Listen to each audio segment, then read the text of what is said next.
اعوذ باللہ من الشیطان الرجیم بسم اللہ الرحمن الرحیم مولا صلی وسلم دائما ابدا علی حبیبک خیر الخلق کلہم یا رب بالمصطفیٰ بلغ مقاصدنا واغفر لنا ما مضی واسع الکرم۔ معزز ناظرین و سامعین کرام اور عزیز بچوں، السلام علیکم ورحمۃ اللہ تعالی وبرکاتہ۔ وعلیکم السلام ورحمۃ اللہ وبرکاتہ۔ بیٹا آج بہت ہی نازک موضوع ہے اور آج کا دن قیامت کا دن ہے، اس اعتبار سے کہ آج آخری نشست 10ویں محرم، اور واقعہ وہ جس کو سن کر پتھروں کے بھی سینے پھٹ جائیں۔ اور یہ گھرانہ جس کو اہل بیت اطہار کہا جاتا ہے، حضور صلی اللہ علیہ وسلم کا گھرانہ، یہ سب کربلا میں ہے۔ اور کربلا میں ایسی قیامت کہ شدید ترین گرمی، موسم ناموافق، پانی نہ وضو کے لیے نہ پینے کے لیے، اور زبردستی یزید کا جو لشکر ہے یہ جنگ کرنا چاہتا ہے۔ کس کے ساتھ جنگ کرنا چاہتا ہے؟ اس گھرانے کے ساتھ جس نے امن دیا سب کو، جس نے پناہ دی سب کو، جس نے سب کے لیے دعائیں کی، اس گھرانے کے ساتھ، اس گھرانے کی بچیوں کے ساتھ، اس گھرانے کے چھوٹے بچوں کے ساتھ، اس گھرانے کی عورتوں کے ساتھ، اس گھرانے کے سربراہ امام حسین رضی اللہ تعالیٰ عنہ کے ساتھ تم جنگ کرنا چاہتے ہو؟ بڑا عجیب معاملہ ہے یہ۔ لیکن اللہ نے ان بدبختوں کے نصیب میں یہ لکھ دیا تھا کہ انہیں غلامی اہل بیت نہیں ملے گی۔ پھر نہیں ملی، کیونکہ دنیا کے لالچ نے انہیں اندھا کر دیا تھا۔ یہ کسی بھی طور پر اس بات کے لیے تیار نہیں تھے کہ یہ امام عالی مقام رضی اللہ تعالیٰ عنہ کی بات کو مان لیں۔ امام حسین رضی اللہ تعالیٰ عنہ نے یہاں پر کیا کیا، آپ لوگ غور سے سنیے میری بات کو کہ کیا کیا۔ امام حسین رضی اللہ تعالیٰ عنہ نے سب سے پہلے یزید کے لشکر کو کھڑے ہو کر مخاطب ہو کر یہ کہا کہ حمد و ثنا کے بعد، یعنی اللہ کے حمد کے بعد اور نعت کے بعد، یعنی درود کے بعد، یہ کہا کہ لوگوں کیا تمہیں نہیں پتا کہ میں کون ہوں؟ میں نواسہ رسول ہوں، یعنی رسول اللہ صلی اللہ علیہ وسلم کی بیٹی کا بیٹا ہوں۔ میں اس گھرانے سے ہوں جہاں دین نازل ہوا، قرآن اترا۔ کیا لوگوں، تم لوگوں نے مجھے کبھی اللہ کے حکم کے خلاف دیکھا ہے؟ کیا کہیں تم نے یہ دیکھا کہ حسین ابن علی نے شریعت یعنی اللہ کے قانون کے خلاف کوئی بات کی ہے؟ اے لوگوں، کیا تم لوگوں نے مجھے دیکھا کہ میں نے دنیا کی کوئی لالچ کی ہو؟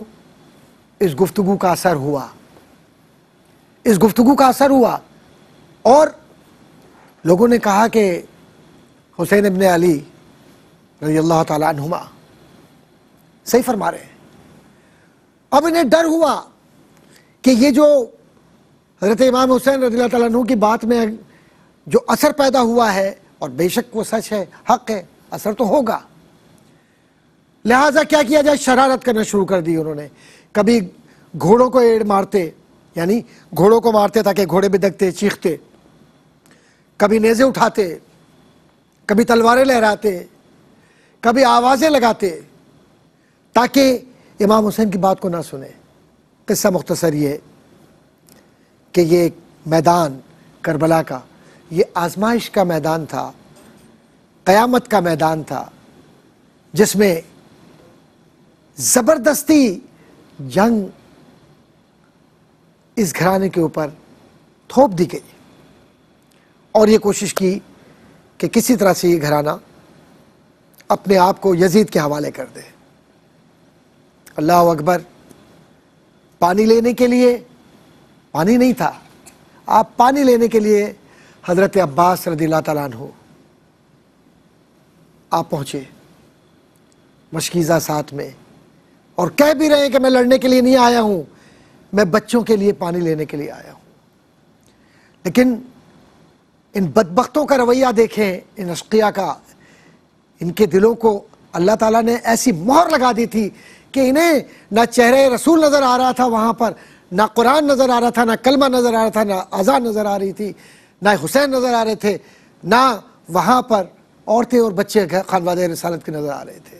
جس طرح سے بھی حضرت عباس رضی اللہ تعالیٰ عنہ پانی تک پہنچے، مشکیزہ بھرا، ایک بازو شہید کر دیا، دوسرا بازو شہید کر دیا، جس قیامت کے ساتھ وہ پانی لے کر اور اس کے بعد وہ اب نکلے ہیں، اور جس طریقے سے انہوں نے نیزے پھینکے ہیں اور اس میں جا کر اس مشکیزے میں نیزے لگے ہیں اور پانی اللہ اکبر بہہ گیا۔ دشمنی کا عالم دیکھیں، قیامت کے لمحات ہے۔ اسی طریقے سے 10 محرم، 9 محرم، 10 محرم، 7 محرم سے قیامت شروع ہوتی ہے، اور 10 محرم میں ایک ایک کر کے حضور کے ہم شکل حضرت علی اکبر رضی اللہ تعالیٰ عنہ وہ بھی شہید ہو جاتے ہیں۔ اسی طریقے سے تمام گھرانے کے لوگ بھی شہید ہوتے ہیں۔ آخر میں بالکل اس گھرانے کے سربراہ حضرت امام حسین رضی اللہ تعالیٰ عنہ تیار ہوتے ہیں، پھر جاتے ہیں، جا کر خطبہ دیتے ہیں، لوگوں کو بتاتے ہیں، لیکن ان کی سمجھ میں کوئی بات نہیں آتی۔ ان کے دماغوں پر تو ایک بات سوار ہے کہ صرف دنیا چاہیے۔ انہیں حسین سے کیا لینا دینا؟ حسین تو جنت دے رہے ہیں، جنت کی طرف بلا رہے ہیں، انہیں جنت تو نہیں چاہیے، انہیں تو دنیا چاہیے۔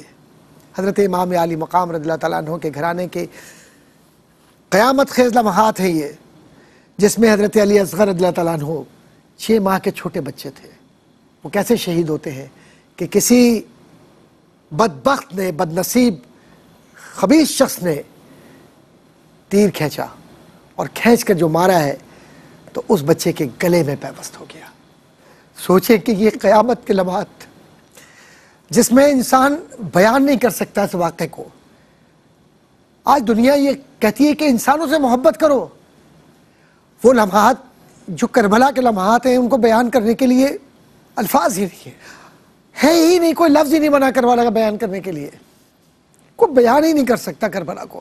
حضرت امام علیہ السلام تنہا ہے، حضرت عباس شہید ہو گئے، حضرت علی اکبر شہید ہو گئے، ایک ایک کر کے گھر کا سارا خانوادہ سب کی لاشوں کو اٹھا رہے ہیں، آسمان کی طرف نگاہ اٹھا کر کہتے ہیں اللہ تو گواہ رہنا کہ حسین نے تیری بارگاہ میں یہ نذرانہ پیش کیا ہے۔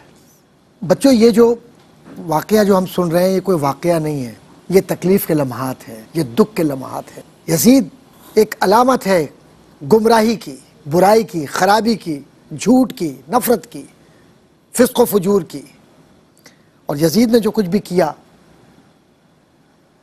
وہ یزید وہ ہے کہ جس نے امام علی مقام رضی اللہ تعالیٰ عنہ سے دشمنی کی ہے، خانوادہ اہل بیت اطہار سے دشمنی کی ہے۔ حضرت امام یہ فرماتے ہیں کہ کیا تمہیں کوئی مجھ سے دشمنی ہے، تمہیں کوئی مجھ سے تکلیف پہنچی ہے تو بتاؤ۔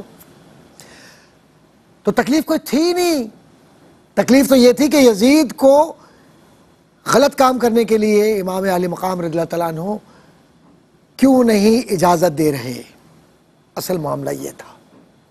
بہرحال قصہ مختصر یہ کہ امام علی مقام رضی اللہ تعالیٰ عنہ خطبہ بھی دے چکے، بات بھی کہہ چکے، لیکن ان کے دلوں پر کوئی اثر نہیں ہوا۔ اور انہوں نے کیا کیا؟ انہوں نے یہ کیا کہ یہ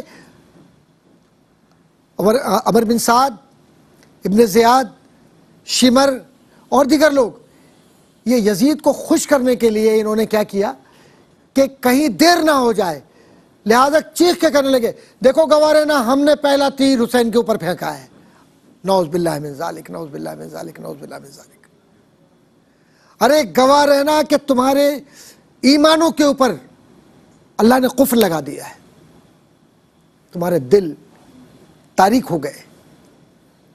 امام علی مقام رضی اللہ تعالیٰ عنہ میدان میں جاتے ہیں، اللہ کی حمد و ثنا کرتے ہیں، اور قصہ مختصر یہ کہ اللہ کی بارگاہ میں اپنے آپ کو پیش کرتے ہیں، اور جس طریقے سے حضرت امام علی مقام رضی اللہ تعالیٰ عنہ میدان کربلا میں ہیں، کوئی بھی ساتھ نہیں ہے بظاہر، کوئی بھی ساتھ نہیں ہے، تنہا ہے، لیکن اللہ اس کے نبی صلی اللہ علیہ وسلم ساتھ ہے۔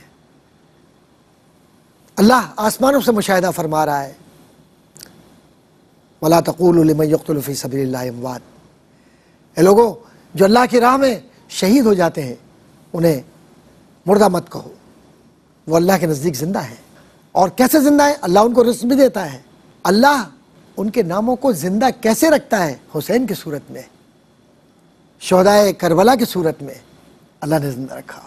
اور جب یہ آگے بڑھتے ہیں امام علی مقام رضی اللہ تعالیٰ عنہ، تلواروں سے، نیزوں سے، جتنے ہتھیار ہیں سب سے آپ کو تکلیف دی جاتی ہے، یہاں تک کہ عصر کا وقت، وہ لمحہ کہ جب حضرت امام علی مقام رضی اللہ تعالیٰ عنہ اللہ کی بارگاہ میں اپنا آخری سجدہ پیش کرتے ہیں، اور یہ وہ سجدہ ہے کہ جس کے سجدے پر بھی سجدے کو ناز ہے۔ اللہ کے نبی صلی اللہ علیہ وسلم کا وہ سجدہ جو ہم دیکھتے ہیں، وہ سجدہ حسین میں نظر آتا ہے رضی اللہ تعالیٰ عنہ۔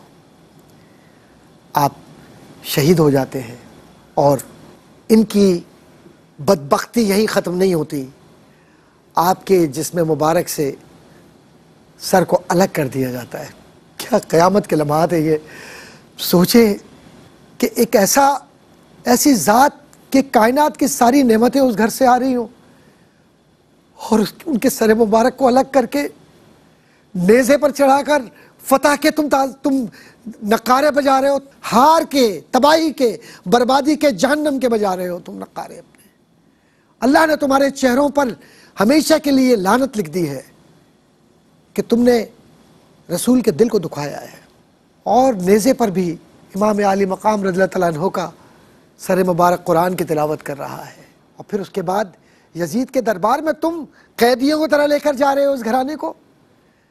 جناب زینب سلام اللہ علیہا، میرے ماں باپ ہم سب ان پہ قربان، اس پورے گھرانے پر کیا تاریخی تقریر کرتی ہیں اور کیا فرماتی ہیں کہ یزید اگر تو یہ سمجھتا ہے کہ تو جیت گیا، اصل میں تو ہار گیا ہے، دین اسلام جیت گیا ہے، حسین و حسینیت جیت گئی ہے۔ آج ضرورت اس بات کی ہے کہ شہادت امام علی مقام رضی اللہ تعالیٰ عنہ سے ہم وہ سبق سیکھیں جس میں سچ ہو، محبت ہو، روحانیت ہو، اور کسی کو تکلیف نہ دیں، دعائیں دیں، کیونکہ یہی ہم نے ان کی سیرت سے اور کردار سے سیکھا ہے۔ جی بیٹا، آپ سوال کرنا چاہ رہے ہیں اور آپ کے ذہن میں کوئی سوال ہوگا، کیا سوال آپ کے ذہن میں ہے؟ جی، میرا یہ سوال ہے کہ ہمیں آج کے موضوع سے، کربلا کے موضوع سے کیا سبق ملتا ہے؟ کربلا کا موضوع بیٹا ہمیں یہ سکھاتا ہے کہ ہم حق اور سچ کو زندگی کا حصہ بنا لیں، اپنی زندگی کے اندر کسی کو تکلیف نہ دیں، کسی کے غلط کام کا حصہ نہ بنے، شریعت کو اپنی زندگی کا حصہ بنائے، چاہے کچھ بھی ہو جائے، دنیا جاتی ہے جائے، لیکن شریعت ہم سے کبھی الگ نہ ہو، اور محبت رسول اور محبت اہل بیت ہماری زندگی کا حصہ بن جائے۔ یہ سب سے بڑا کربلا کا درس ہے۔ بیٹا، آپ بھی سوال کرنا چاہ رہی ہیں؟ ام ہانی، آپ کیا سوال کرنا چاہتی ہیں؟ بتائیے۔ دین اسلام کو کربلا کے واقعے سے کیسے طاقت ملی؟ بیٹا، دین اسلام بچا ہی کربلا میں ہے۔ دین اسلام جس میں نماز، روزہ، زکوٰۃ، حج، ہمارا معاشرہ، کلمہ، اذان، نماز، سب کچھ کربلا کی وجہ سے بچ گئی، ورنہ یزید پر چلتے تو وہ سارا کا سارا تباہ کر کے دین اسلام کو ختم کر دیتا۔ لیکن قربان جائیے اہل بیت اطہار کے قدموں پر کہ اگر وہ اپنی زندگیوں کو نہ دیتے تو آج ہم کلمہ اور نماز اور مسجد کو جانتے ہی نہیں، کیونکہ یزید تو وہ تھا کہ جس نے مدینے کے اندر یعنی مسجد نبوی میں گھوڑے بندھوا دیے، جس نے خانہ کعبہ پر پتھراؤ کرا دیا، جس نے مسلمانوں کو تباہ کر دیا۔ لیکن اللہ کے نبی صلی اللہ علیہ وسلم کے گھرانے نے دین کو بچایا، انسانیت کو بچایا، امن دیا، اور سب سے بڑھ کر ہمیں زندہ رہنے کا سلیقہ سکھلایا۔